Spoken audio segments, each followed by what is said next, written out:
Oxenchair, Malcolm Marks, and Volko Low. That scrum should be perfectly fine. If that scrum does not work, I don't know. Someone drugged the food.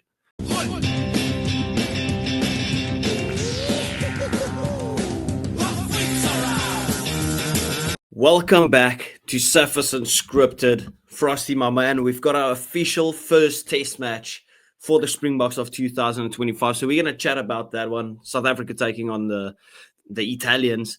And then we'll see how the time goes. Maybe we chat a little bit about New Zealand versus France. But obviously, we've got our boys, the first international test. How you doing? How you feeling going up into that one?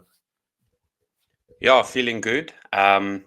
Great to see such a strong team. Even though there's a couple changes, it's just gotten even stronger. So, I mean, I was thinking the other day, dotting down some names in my head, we could have three different teams that could compete at a high level against any one of these international sides. So the depth is crazy, and it'll be nice to see a few of the other guys that haven't played yet or played last week to come into the mix and see what they can also bring to the table. Hopefully, they can also have that cohesiveness and not get their ball, get their hands on the ball and sort of mitigate any mistakes up front for their first game of the season. So I'm excited. It's at Loftus. Casual's going to be joining me. We're going to watch the game again together because we are going to attempt. What are we going to attempt, Devan? Well, we're not going to watch it together because we're going to attempt to film it in person again. We're going to watch it together because we want to watch it together. But we're also going to try and film it again, right? Let's try and be a bit less stupid this time, right? So we'll check the SD cards, we'll check the camera, we'll check the mics, everything. And then we'll actually get an episode out for you guys, right? Because obviously people have been asking for us to do one in person. We live close enough to actually do one in person. So we'll try and commit, let's say, at least one a month in-person podcast. So we're going to give that another shot, right? It will obviously be a bit more of just like a fun episode because we'll watch that we'll film that before the game. So stay tuned for that one. That'll probably come out either Monday or Tuesday, that type of thing. And then also, if you're just like us, fans that talk a bit of shit when it comes to rugby, you love your Springboks, please do remember to hit that like and subscribe button. We do appreciate you guys joining us on this journey. The channel's been growing magnificently over the last kind of month that we've been back up and running. So we appreciate you guys. Let's get into the team, right? I'll just quickly run us through the 23 and then we'll get it officially started. So in the front row, we've got Oxenchair, Malcolm Marks, Volko Low. Beauty of a partnership there between Eben Etzebeth and Lore Jager once again. Then we've got Mark van Staden, Vincent Chichuka, and Jasper Wiese to round off the forwards. And then in the back line, Morgan van der Berg, Andre Pollard, Damien Delinde, Jesse Creel, and then the scrum cap mafia in Curtly Arendse, Cheslin Colby, and then the best player in the world, Damian Willemse, to round off the first 15. What's the standout names for you? Like, who are you most excited to see playing out here, whether it's a combination or just a player? Yeah, definitely something that springs to mind is the lock pairing. It's obviously going to be good to have Eben back, and you've got Lewitt back from a 2-year injury. Myself and Casual thought it was a lot longer, and I think some other fans also thought it was a lot longer. But it was actually, in fact, just 2 years. But because Lewitt brings such impact to a game, you just feel like any time without him feels like a long time. So I'm excited to see them as a pairing, and not only that, I think our lineout is going to be functioning the best it can with those options. I know Tsutsuka can also jump in the lineout, so he's also an option there. I'm Yeah, excited to he see had the most lineout steals in the URC, so he's very yeah, capable of the lineout. for sure. I mean, just on Tsutsuka, I saw a post press conference with Rassi, and he said in terms of the player stats, his work rate was exceptional. He says if he has to what's vergelijk in English? If You he has are to English. compare, yeah, but my English is running out the more time I spend with you. But anyways, if he has to compare him Chichuka with Dutoy, then he can see there's a difference when it comes to the physicality. So the physicality is completely different. But when he says the work rate, he's definitely up there with Peter Steff. So if he can sort of mold that physicality and make dominant hits, he could be a potential starter in the future should Peter Steff, not be in the mix. Do you reckon at some point we might see a combo of, let's say if Sia didn't play well, right, or he got injured or whatever it was?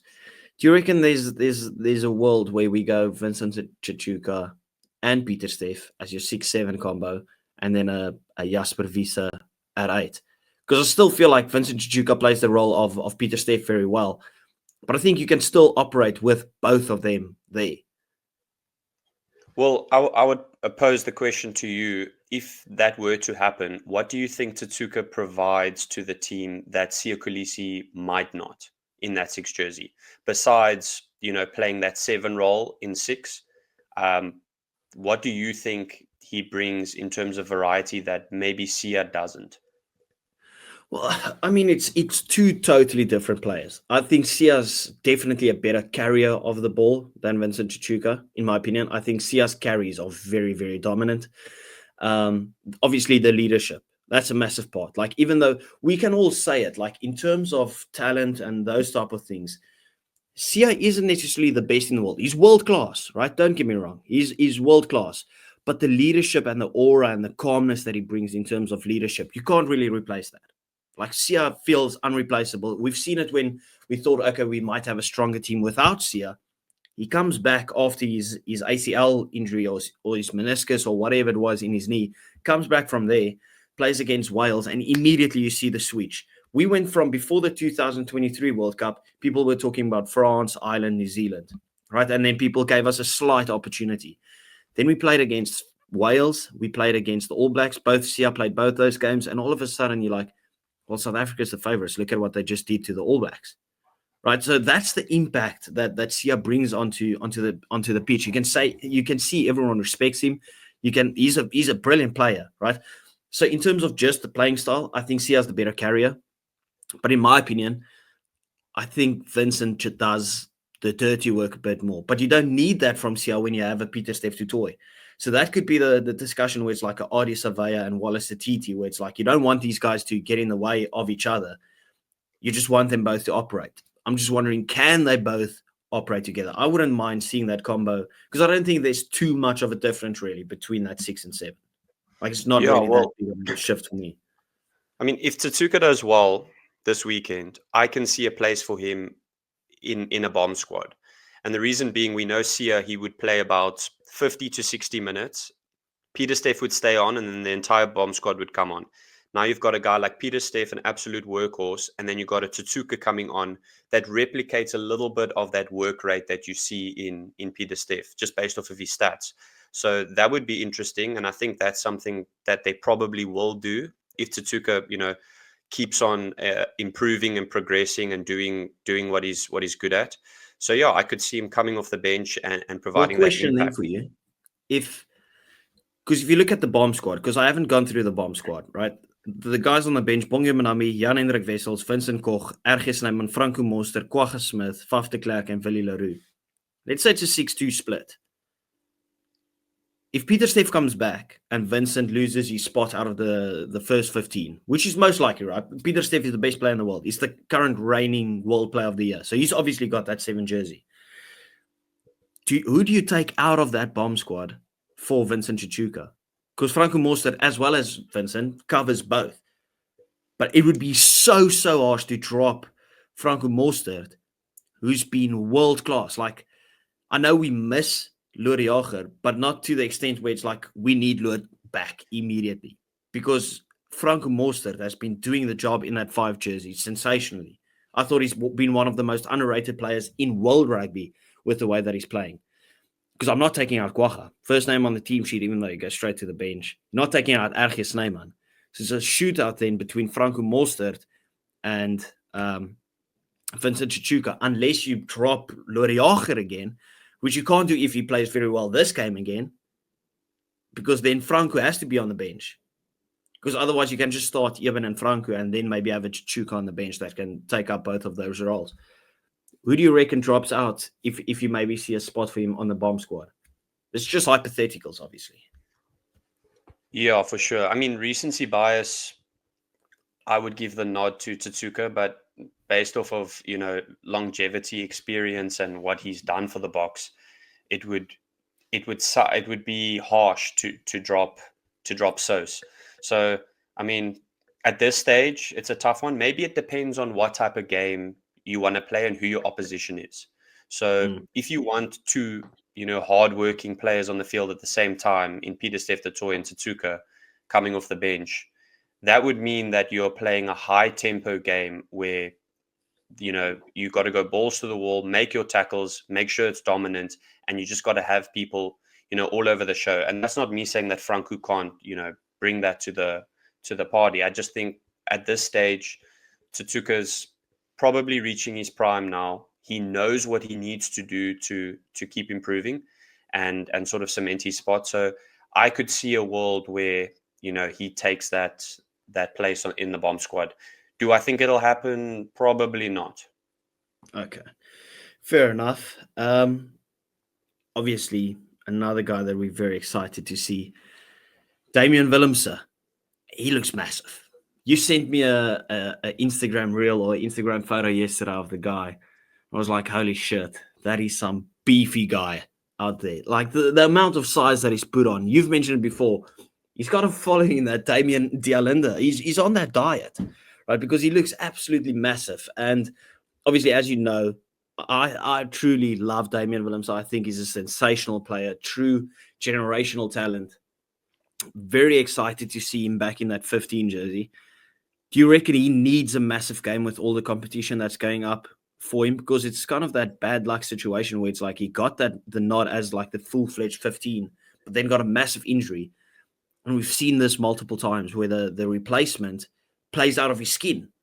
Like Apelile Fassi. You've still got Willie Leroux there, who's not looking like he's slowing down, even though he's pushing like 69 years old.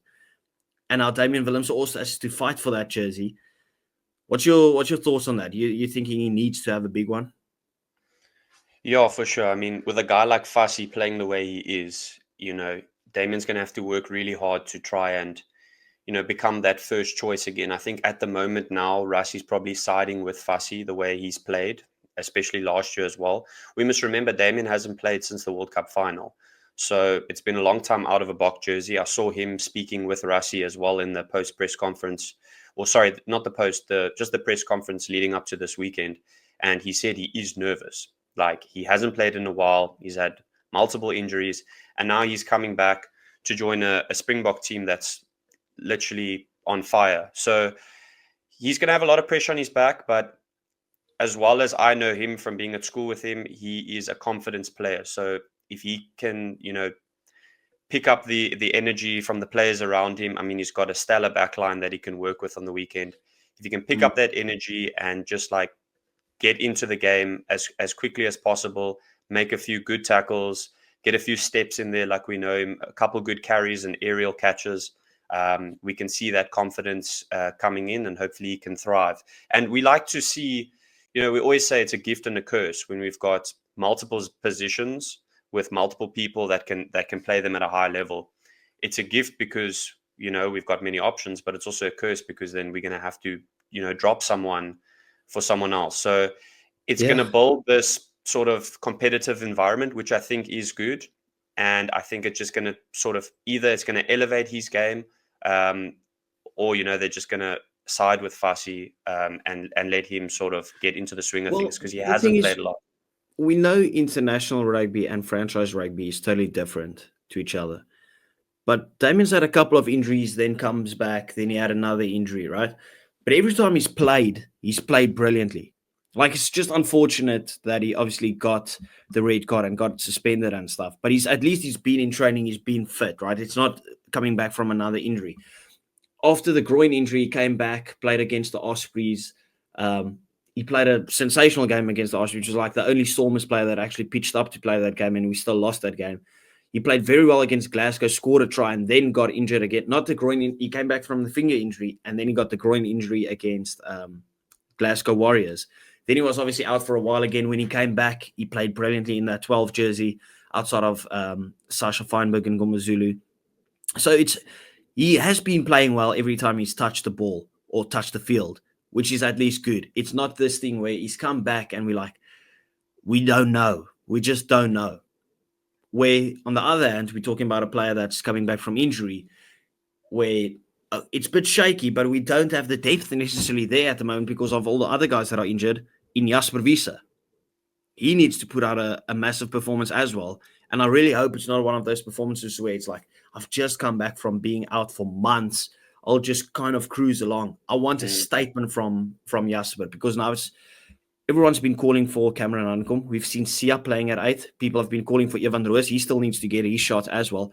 I want Jasper to go out there, go, fuck it, we'll go balls to the wall, give it everything. Because a good Jasper is unstoppable. If Jasper's at the races, doing his discipline issues as per usual, but you kind of need that guy with a bit of discipline issues. So Damien, I'm not too worried about in terms of form. I think he'll switch on nicely. He's one of those adaptable players that can switch on with anything. Jasper, on the other hand, I'll keep a close eye on him because I want a proper Jasper. He is elite when he's at the races. So I don't want an injured Jasper. I don't want a guy looking like he's nursing something out there. Give me a full-fledged Jasper. And that's probably what I think Rassi has selected him now only, and not for the Barbarians game, just to kind of monitor how he's been over the past few weeks, and now they're putting him out there as a full-on raw dog animal. What's your thoughts on Yassi?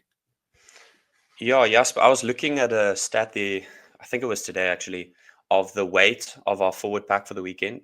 He adds a solid 120 kilo to this pack. This is like, we just shy of 1 ton of horsepower for the scrum on the weekend. So yeah, but Volko carries about 480 kilograms of it. Well, I mean, we just replaced Volko with, I can't pronounce his surname. You're gonna have to help me out here. Asenati Klabakania. Yes, you're good at it. Eh? Who is actually heavier than Volko. So yeah, even though Volko is quite a billicky himself, Asenati definitely takes majority of the cake. But yeah, no, in terms of Jasper, he's a beefy boy. Like, he carries hard.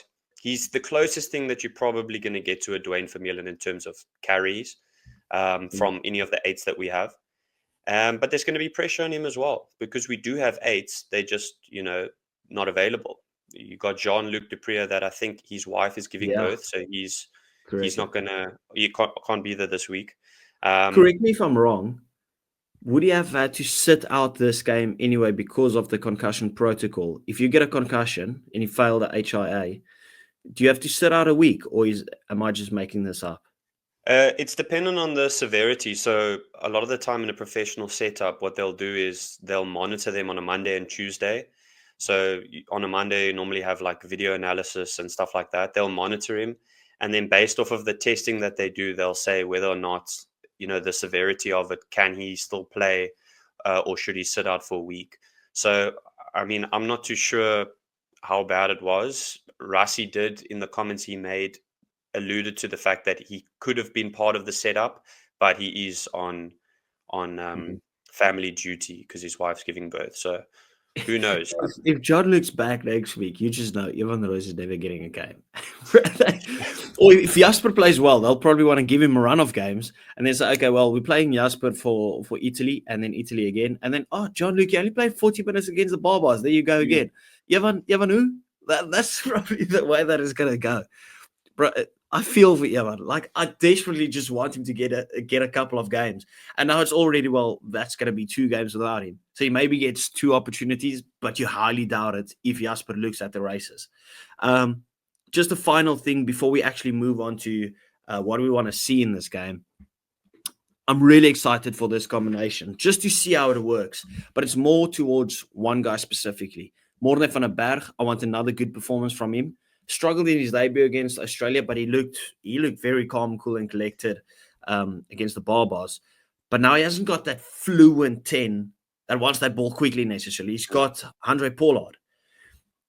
Now, I want to see how Pollard fits into that system. I want to see the same game that we played against Barbarians. I want to see that backline. I mean, I've never seen Kurtley Arons and Colby touch the ball as many times as they did last week. I want to see it again this week, but now with Pollard in the pivot. Do you reckon Pollard is adjustable enough to kind of adjust to the game plan of Tony Brown, where it's like a fluent backline, couple of hard carries, and then we shoot that ball out wide? Because Pollard has never played this quick running game, really, right? Maybe when he was a bit younger and he had that creativity. I'm not saying he's not creative, but in terms of like what Amani and Sasha offers you, he's a bit behind that. Do you think he just slots in nicely with Morgan van den Berg to get the backline moving? Yeah, I think so. I mean, if you look at the trajectory of the style of play that we are trying to bring in, especially with Tony Brown, you can see the difference. You can see the difference from the 2019 World Cup, the 2023 World Cup. There is some changes, but we're also not going away from the fundamentals.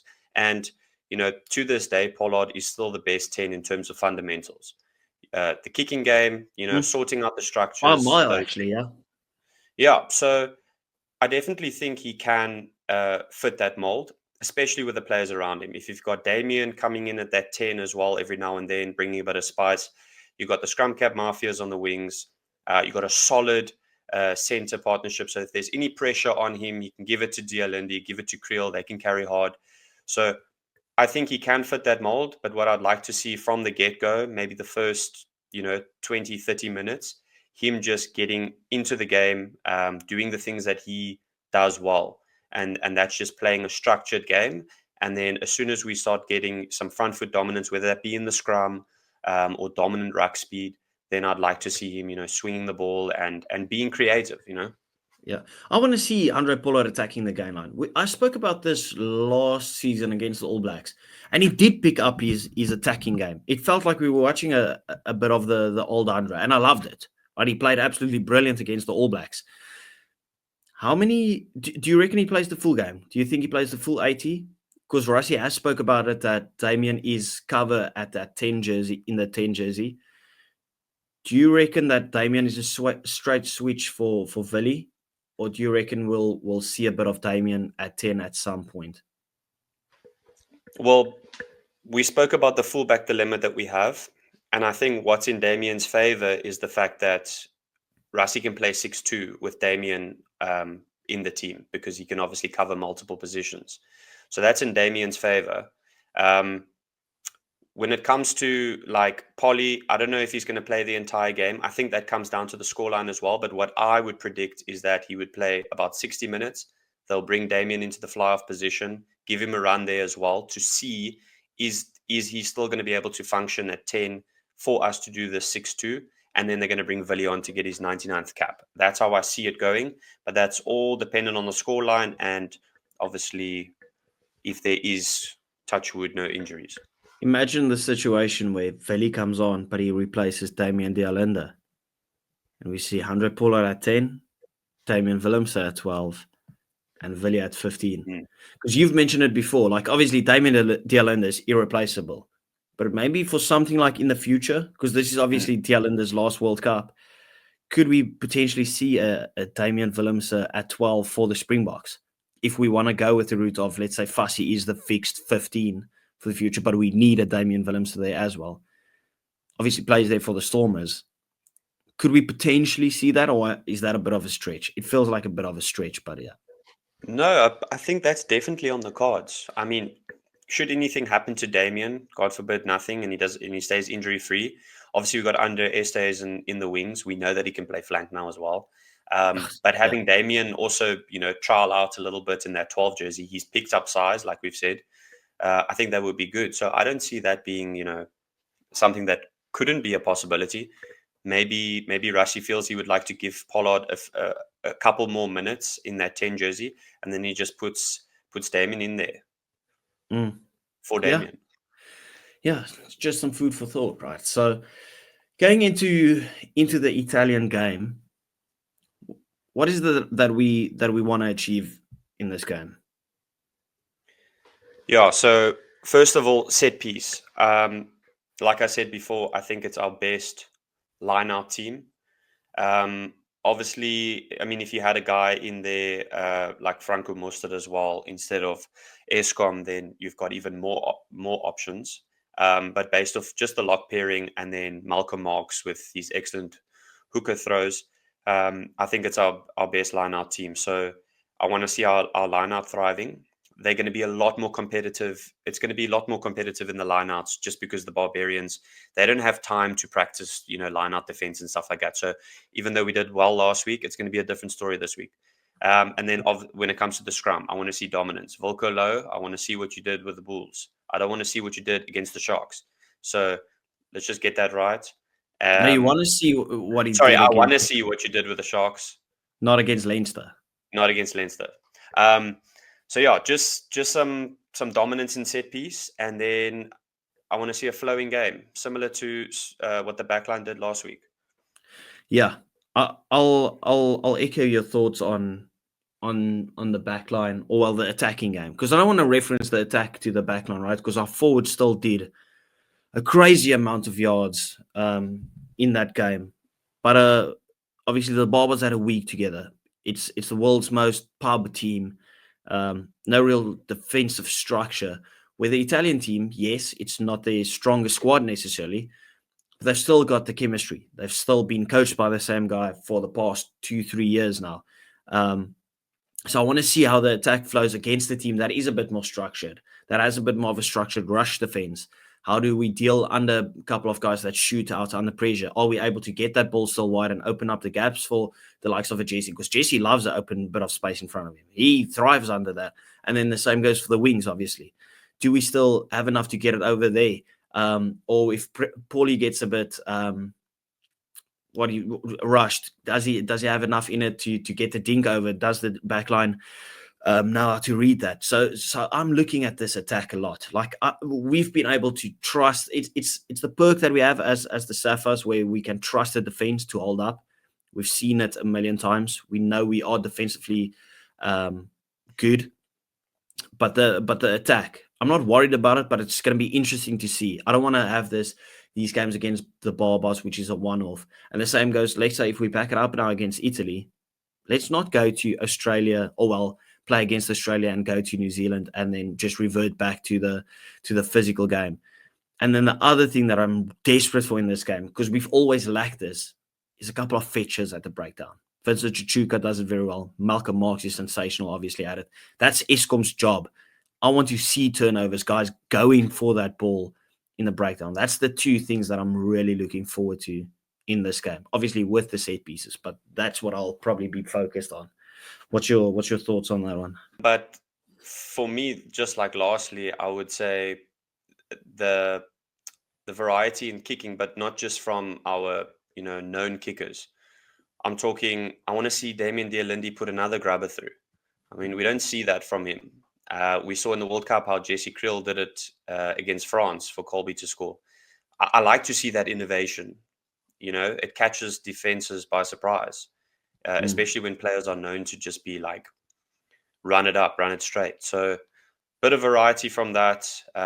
In that sense, we've got the gas on the outside too. Even if they don't get the ball, they can apply pressure and we can maybe get a turnover. So I'm interested to see if they're going to continue with that. I think Tony Brown is trying to implement the kicking game in terms of applying pressure, and then I want to see some solid box kicks as well, and see some aerial threat from our wings. Yeah, finally, does the amount of points that we put on them matter? And how many points do you reckon we put on Italy? Because obviously we're going to back our team to get the job done. So that's not even up for debate. Yeah, so I mean, for me to be satisfied, and like, who am I? But I mean, I think for most South Africans to be satisfied, we would need to score a couple tries, and good tries. Look, obviously the set piece comes first, and if we can get some more tries, that's good. Then we know that we're firing, especially against a team that would have practiced long enough to at least try and defend these sort of things, not like the Barbarians. But yeah, I want to see us score tries. Even if we let a couple in here and there, that's fine. Our defense takes time to get into that structure. Whereas attack, they've all been playing throughout the season. Then I want to see us score some tries. So I'm saying 5-6 plus tries. I will be satisfied. The way that we approach that Barbarians game, I was really impressed by the game plan in terms of ball retention. We kept the ball very well. Our possession stats were great. Our territory stats were great. But if you're going to go with that, I want to see the clinicalness with it. We've seen it in the past where the Boks kind of dominate the game in terms of our physicality and stuff, but then we only have 3 to 6 points to show for it for about 25 minutes of dominance. The All Blacks get one sniff of an opportunity, they score a try, they're in the lead. So for me, it's about how clinical we are. I've got a feeling this will be over 50 points. I think the boys will be hungry out there. You can if you look at the squad, right? Oxenchair, Malcolm Marks, and Volko Low, that scrum should be perfectly fine. If that scrum does not work, I don't know, someone drugged the food. Then you look at the bench and you bring on Bonge Manambi, Jan Hendrik Wessels, and Vincent Koch, who's always been great at scrums. If they struggle at scrum time, you know someone drugged the food, right? So I'm pretty fine with that. I thought we should have done a bit better at the mauls last weekend, so I want to see that, right? That is our bread and butter, scrums and mauls. I want us to bury them. Every 5-meter line out, if we don't at least get an advantage from that line out, something went wrong.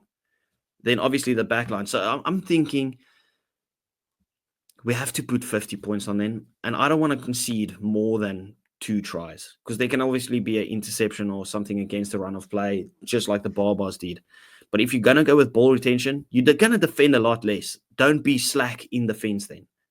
That's the big thing, obviously. So clinical, and then do the basics, as we've always done. I want us to add on to it. You don't want to add this flary game plan, but then lose what's actually been your little piece of success. You don't want to go backwards. Yeah. You don't want to go backwards. You just build from last weekend. Yeah. Exactly. Anyway, that wraps it up. People, please do remember to hit that like and subscribe button. We do appreciate you guys for always jumping in and joining our conversations. Please go into the comment sections. Let us know what your thoughts are on the game for this weekend, about the Springboks squad. What is it that you want to see? Who are you excited to see? Stay tuned for our episode on, it's probably going to be Monday, right? We'll try and push the episode for Monday, the live one. But if it doesn't come out on Monday, stay tuned then for Tuesday for the live episode from us. Again, thank you, and we will see you next time. Ciao.